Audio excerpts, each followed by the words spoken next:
Remember the Alamo, Day 5. The morning of February 27th, the fifth day of the siege, brought cold temperatures and provision challenges to the Mexican forces. After pillaging bare of what remained of the food there, they then turned to the nearby farms and ranches, sending troops to gather livestock and corn. Much of the Mexican army's provisions were in the rear of the convoy, with Gaona and Filisola. Santa Anna had hoped to restock his army's supplies in Bexar, but there was not enough to sustain so many. He called upon a local citizen, Manuel Menchaca, to help them find food. Menchaca led the army to the Seguin and Flores ranches and liberated all of their corn, beef, and hogs. Santa Anna sent more couriers to Gaona and Filisola to urge them to hurry. Filisola was still at the Rio Grande.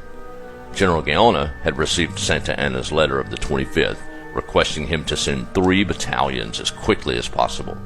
Gaona immediately complied, yet failed to forward any heavy siege guns because Santa Anna neglected to include this request in his dispatch. During the day, the Mexicans cut off the eastern Asaquia's water supply at its source, the San Antonio River.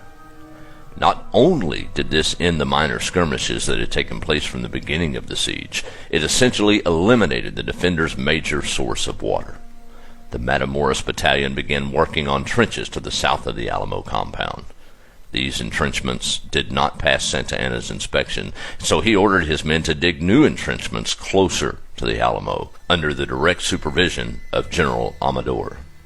The Texians spotted the work party and a Mexican general surrounded by aides and dragoons. They opened fire, but did not hit any of them.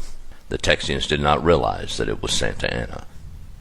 While the Mexicans worked to cut off the water supply to the fort, Texian Green Jameson tasked the men in the Alamo with finishing a well at the south end of the plaza. The men hit water, but weakened an earth and timber parapet by the low barracks. The mound collapsed, leaving no way to fire safely over that wall. Before leaving Goliad, Fannin sent a courier to Gonzales to instruct Williamson to rendezvous at Cibolo Creek, halfway between Gonzales and Goliad. Historians speculate that Fannin sent an advance relief force under Captain John Chenoweth and Francis de Saque to scout the area around Bexar. The advance force reached as far as the Seguin Ranch, gathering corn, cattle, horses, and mules, then turned back to wait along Cibolo Creek for the remainder of Fannin's forces. Several residents had seen Fannin march from Goliad and sent messengers to Bexar to inform Santa Anna that Fannin and 300 men were headed for the Alamo. Santa Anna ordered Colonel Juan Almonte and 800 dragoons to intercept the Texian relief force. After learning that Fannin was not coming to Gonzales and that there would likely be no other reinforcements, a group of 25 men set out for Bexar from Gonzales at 2 p.m. on the 27th. They were led by Martin and George Kimball. As the group passed the ranch of volunteer John G. King on their way out of town, his 15-year-old son William rushed out and asked to take his father's place, as John King was needed to support the family's 9 children. The men agreed, and William exchanged places with his father. On the march to Bexar, 8 additional men joined the group. The men carried with them the first flag ever made for use in a Texian battle, the Come and Take It flag from the Battle of Gonzales. According to Lindley, Martin, Smith, and at least 34 other men chose not to wait for Fannin but continue on towards Bexar. The men from Bastrop and some of the others from Gonzales decided to wait, including Edwin T. Mitchell, Fannin's courier.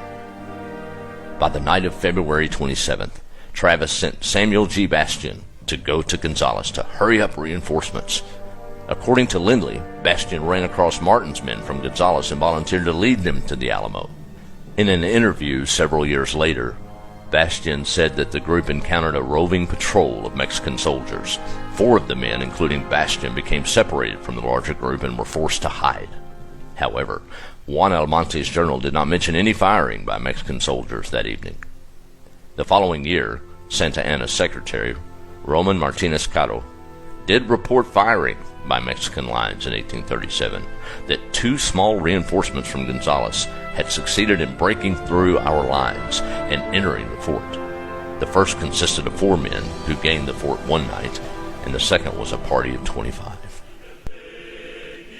Tune in tomorrow for day 6 of the 13-day siege of the Battle of the Alamo.